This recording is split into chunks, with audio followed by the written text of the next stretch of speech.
देखिए अभी हम लोग डेप्रिसिएशन तक पढ़े थे, अब अकाउंटिंग पढ़ रहे हैं। तो अकाउंटिंग है क्या? क्योंकि हम लोग टैली जो पढ़ते हैं ना, इस सॉफ्टवेयर को बनाया ही गया है अकाउंटिंग के पर्पज से। यानी अकाउंटिंग का मतलब हो गया कि जो हिसाब किताब जो हम लोग रखते हैं, उसका जो प्रक्रिया यानी पूरे जो प्रोसेस है वो सब क्या है? अकाउंटिंग की है। तो अकाउंटिंग है क्या आखिर? तो it is the language of business. देखिए बिना लैंग्वेज का तो कुछ होता नहीं है। तो उसी तरह विदाउट अकाउंटिंग कोई ऐसा बिजनेस नहीं है जहां अकाउंटिंग नहीं होता। अब सोचिए ना कि एक छोटा सा, सबसे छोटा सा दुकान, एक चाय का दुकान कोई रखा हुआ है, समझे, जहां पे 10 ही कस्टमर अगर डेली 5 चाय पीता हो, तो वो जरूर ये सोचेगा कि हम चाय पत्ती कितना का लाएं, चीनी कितना का लाएं, दूध कितना का लाएं और कितना का चाय बेचें। अब जो बच गया वही हमारा प्रॉफिट माना जाता नहीं। तो उसी तरह हर बिजनेस में कहता है कि इट इज, यहाँ पर कहता है कि it is the language of business. It involve presenting economic information about A business. यानी हम अकाउंटिंग के मदद से, है ना, कहता है कि it involve presenting economic information, जिससे कहता है कि अकाउंटिंग से हम लोग ना प्रेजेंट का इकोनॉमिकल स्टेटस हम लोग इंफॉर्मेशन जान सकेंगे। किसका? किसी भी बिजनेस का। एंड जज it performance, take certain decision, और उसके परफॉर्मेंस को जज करके हम लोग सर्टेन डिसीजन ले सकते हैं। अगर किसी बिजनेस का सोचिए कि अकाउंटिंग करेंगे और हमको प्रॉफिट पता चल जाए या लॉस पता चल जाए, तो आगे क्या करना है वो बिजनेस में, वो हम डिसीजन ले सकते हैं कि नहीं? लेकिन हम लोगों का जो अकाउंटिंग सिस्टम है, ये डबल एंट्री सिस्टम है। क्या है? तो जो अकाउंटिंग करने का जो बेसिक रिकॉर्डिंग होता है वो कौन सा है? Double entry system. Double entry system के बारे में आगे पढ़ेंगे। अब यहाँ डिफिनीशन लिखा हुआ है कि accounting is the process of recording. Accounting का पहला काम है रिकॉर्ड करना, फिर उसका दूसरा काम होता है क्लासिफाई, एंड तीसरा काम समराइज, रिपोर्ट तैयार करना। समझे? किसका? फिनेंशियल डाटा का। अब हिंदी में लिखा हुआ है कि अकाउंटिंग बिजनेस की भाषा है, यह प्रोसेस है पहचान करने की, रिकॉर्ड करने की और सारांश और आर्थिक रिपोर्ट की, जो निर्माता को वित्तीय ब्यौरा देकर निर्णय लेने में मदद करती है। इसमें profit and loss, balance sheet तैयार कर संपत्ति और दायित्व का जानकारी पत्र। यानी सबसे पहला काम है अकाउंटिंग का कि उसको पहचान करना, फिर रिकॉर्ड करना। क्या करना है? रिकॉर्ड कर लेना। जब रिकॉर्ड हो जाएगा तो क्या होगा? उसको क्लासिफाई कर देंगे, और उसके बाद हम लोग क्या करेंगे कि उसका रिपोर्ट तैयार करेंगे, सारांश जिसको कहते हैं, समरी, और आर्थिक जानकारी। जब रिपोर्ट बनेगा तो उसमें क्या रहेगा? तो profit and loss, balance sheet, ये सारा कुछ दिखेगा। उसमें पता चलेगा कि हमारे पास कितना संपत्ति और कितना दायित्व है। समझ गए? बिजनेस ट्रांजेक्शन क्या है? तो a business transaction the movement of money. कहता है कि बिजनेस ट्रांजेक्शन जो है ना, द मूवमेंट ऑफ मनी है, और money worth from one person to another person और exchange of value between two parties is also known as business transaction.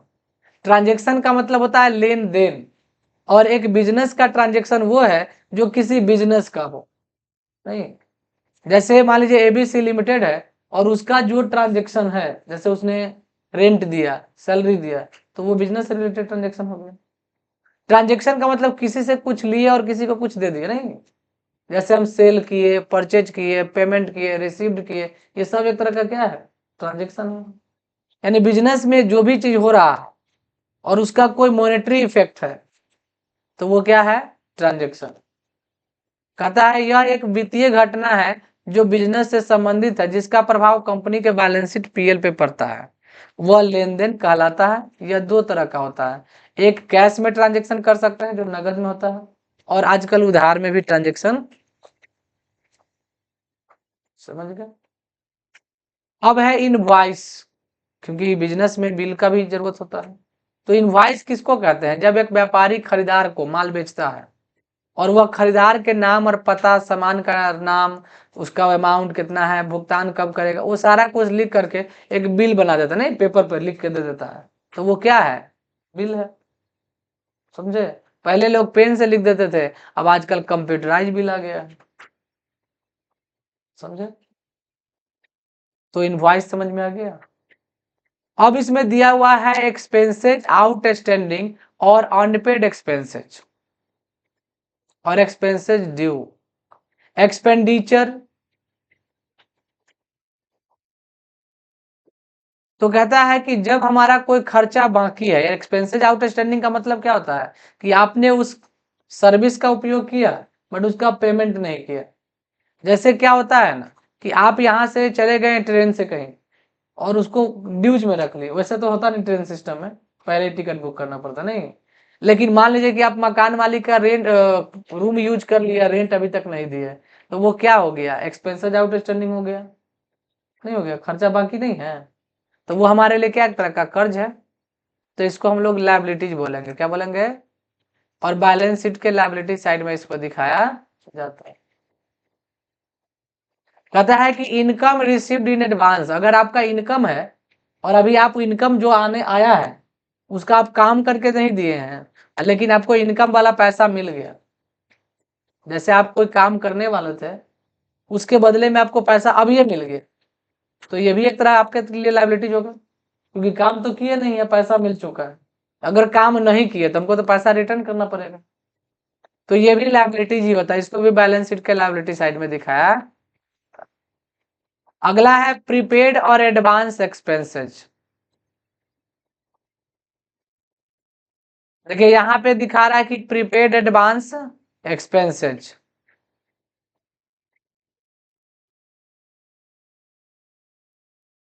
Prepaid advance expenses और प्रीपेड एक्सपेंसेज। अगर हम कोई खर्चा का पेमेंट पहले ही कर दें, ऐसा होता है ना, मकान लिए रहे नहीं, अभी 2 महीना का रेंट दे दिए, तो वो क्या है, प्रीपेड एडवांस रेंट। ये आपके लिए संपत्ति होता है, क्या होता है, एसेट्स, समझ गए? आप जो एडवांस में किसी को कुछ देते हैं तो वो आपके लिए क्या है, करंट एसेट्स हो जाता है, और इसको बैलेंस शीट के एसेट साइड में दिखाते हैं, क्योंकि आप खर्चा किए नहीं है अभी और उसका पेमेंट कर दिए। अगर मान लीजिए कि खर्च वो नहीं होगा तो हम हो सकता है कि उसको रिफंड के लिए भी अर्जी डाल सकते हैं, तो वो रिटर्न में आ जाए। इनकम आउटस्टैंडिंग और income earn but not received, यानी आपका इनकम बाकी रह गया, यानी आप किसी को कोई सेवा दे दिए और उसका पेमेंट आपको दिया नहीं, तो आपको आज न कल देगा वो पैसा, तो वो आपके लिए संपत्ति है कि नहीं है, वो भी बैलेंस शीट के एसेट साइड में ही। एक हम और पढ़ेंगे जिसका नाम है डबल एंट्री सिस्टम। हम लोगों का जो अकाउंटिंग सिस्टम है ये डबल एंट्री सिस्टम बेस पे चलता है।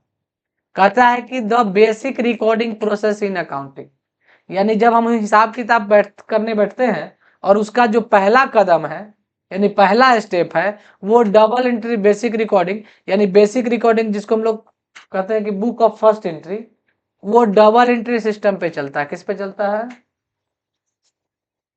कहता है कि डबल एंट्री सिस्टम है क्या, तो this double entry world on principal that every transaction has two aspects, यानी इस सिस्टम के माध्यम से हम लोगों का जो भी ट्रांजेक्शन होगा उसका 2 साइड में इस्पेक्ट पड़ेगा। कितने साइड में? यानी जितना से रिसीविंग एस्पेक्ट माना जाएगा उतना ही से गिविंग, यानी एक साइड बनता है इसमें डेबिट और दूसरा साइड क्या बनता है, क्रेडिट। जितना वैल्यू डेबिट होगा उतना ही वैल्यू क्रेडिट होगा, समझ गए? कहता है कि दोहरी प्रविष्टि पद्धति के अनुसार खातों में दर्ज सभी व्यवसायिक लेनदेन के 2 पहलू हैं, एक डेबिट और दूसरा क्रेडिट। वैसे डेबिट को रिसीविंग माना जाता है और क्रेडिट को गिविंग। देखिए यहाँ पे डेबिट है, डेबिट को हम लोग डीआर और बाई से डिनोट करते हैं। कहता है कि the receiving aspect of transaction is called debit. Debit का कोई हिंदी अर्थ नहीं होता है क्योंकि ये लैटिन लैंग्वेज से आया, समझे? लेकिन इसका एस्पेक्ट होता है कि माना जाता है कि डेबिट का मतलब मिलना, रिसीविंग, और क्रेडिट का मतलब गिविंग। अब हम लोग सीखेंगे कि जर्नल एंट्री कैसे करें। तो ये daily record of transaction is called book of first entry, यानी जब हम लोग कोई ट्रांजेक्शन करते हैं और उसको जब हम लोग रिकॉर्ड करते हैं तो उसको डेबिट और क्रेडिट फॉर्मेट में रिकॉर्ड करते हैं। किस फॉर्मेट में? और जब उसको हम लोग डेबिट क्रेडिट फॉर्मेट में रिकॉर्ड करेंगे, उसी प्रविष्टि को क्या कहते हैं? Journal entry. ये सबसे बेसिक रिकॉर्डिंग है, यानी कि बुक ऑफ फर्स्ट एंट्री इसको कहा जाता है। यानी जब हम लोग ट्रांजेक्शन करने बैठे तो सबसे पहले हम लोग जर्नल ही बनाते। ये डेली ट्रांजेक्शन है, यानी डेली बाय डेली जितना ट्रांजेक्शन होगा वो हम लोग जर्नल एंट्री में लिखते चले जाते हैं। समझ गए?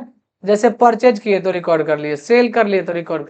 कहता है यह जर्नल एंट्री सभी व्यावसायिक लेन देन का क्रमानुक्रमिक यानी सीरियल बाई प्रवेश है, जो रिकॉर्ड किसी भी एक व्यावसायिक लेन देन का एक रिकॉर्ड जर्नल प्रविष्टि कहा जाता है। यानी कि यह एक जर्नल सभी व्यावसायिक लेन देन का, जितना भी बिजनेस से रिलेटेड लेन देन है, उसको सीरियल बाय सीरियल रिकॉर्ड किया जाता है। समझे? और वो जर्नल एंट्री कहलाता है।